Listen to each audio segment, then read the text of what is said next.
Bismillahirrahmanirrahim. Assalamualaikum warahmatullahi wabarakatuh. Baik, perkenalkan nama saya Nurnela dengan NIM 2304040069 dari kelas akuntansi 5D. Tanpa berlama-lama, langsung saja kita masuk di pembahasan, yaitu di bab kedua tentang laporan auditor independen. Baik, langsung saja kita masuk di pembahasan yang pertama, yaitu laporan auditor independen. Nah, laporan auditor independen adalah instrumen krusial dalam dunia keuangan. Berfungsi sebagai jembatan antara informasi keuangan, perusahaan, dan para pemangku kepentingan. Dokumen ini bukan sekedar formalitas, melainkan hasil akhir dari proses audit yang cermat, di mana auditor mengkomunikasikan pandangannya mengenai kewajaran laporan keuangan suatu entitas. Kita masuk di definisi dan tujuannya. Menurut Standar Profesional Akuntan Publik PSA nomor 02 SA Seksi 110, laporan ini adalah media formal bagi auditor untuk menyatakan pendapat atau menyatakan tidak memberikan pendapat atas laporan keuangan yang diaudit. Tujuan utamanya adalah memastikan laporan keuangan disajikan secara wajar sesuai prinsip akuntansi yang berlaku umum di Indonesia. Selanjutnya yaitu isi laporan keuangan. Nah, laporan keuangan yang menjadi subjek audit mencakup laporan laba rugi, laporan perubahan ekuitas, neraca, laporan arus kas, dan catatan atas laporan keuangan. Nah, keseluruhan komponen ini dievaluasi untuk memastikan kelengkapan dan akurasi informasi. Selanjutnya itu ada komunikasi tertulis.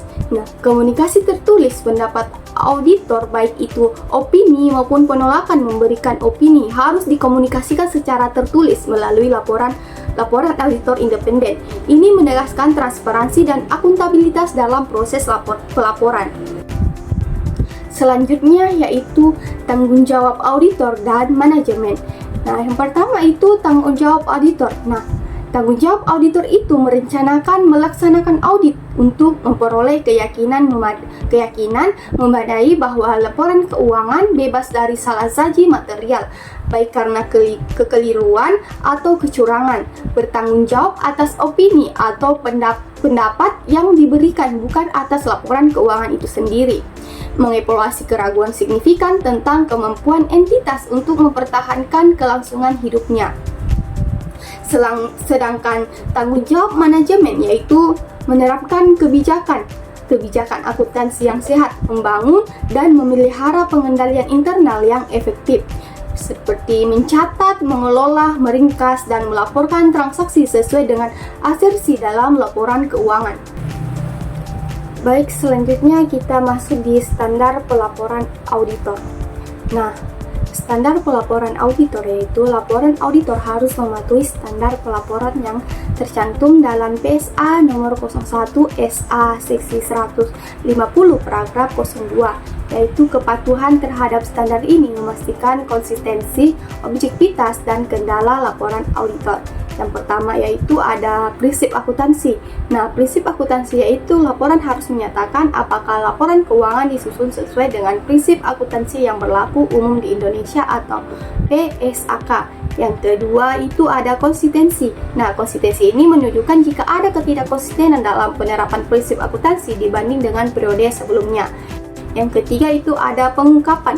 Nah, pengungkapan ini normatif dalam laporan keuangan, yaitu harus dianggap memadai kecuali jika dinyatakan lain oleh auditor. Nah, yang keempat itu ada pernyataan pendapatan. Laporan harus membuat pernyataan pendapat atas laporan keuangan secara keseluruhan atau pernyataan bahwa pendapat ini tidak dapat diberikan beserta alasannya.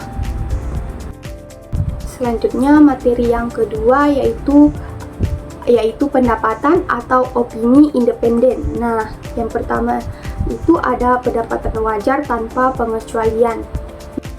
Baik, yang kedua itu ada pendapat wajar tanpa pengecualian dengan bahasa penjelasan. Yang ketiga itu pendapatan wajar dengan pengecualian. Baik, yang keempat itu pendapat tidak wajar. Yang kelima, pernyataan tidak memberikan pendapat. Baik, kita masuk di pembahasan yang ketiga, yaitu elemen laporan auditor independen.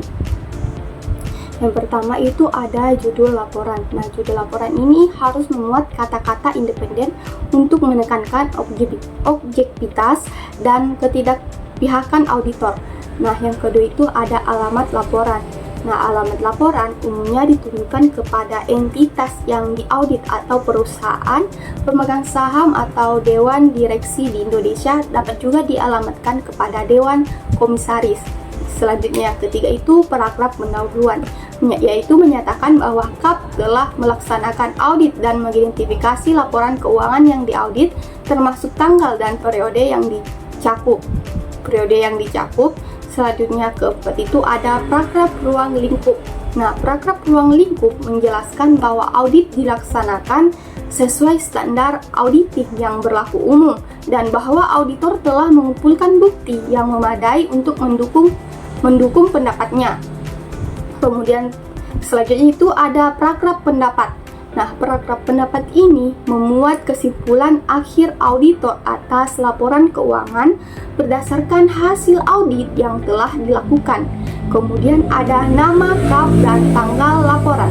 Nah, yaitu untuk mengidentifikasi kantor akuntan publik yang bertanggung jawab atas audit dan tanggal selesainya pekerjaan lapangan yang menandai batas tanggung jawab auditor. Baik, mungkin hanya itu yang bisa saya sampaikan.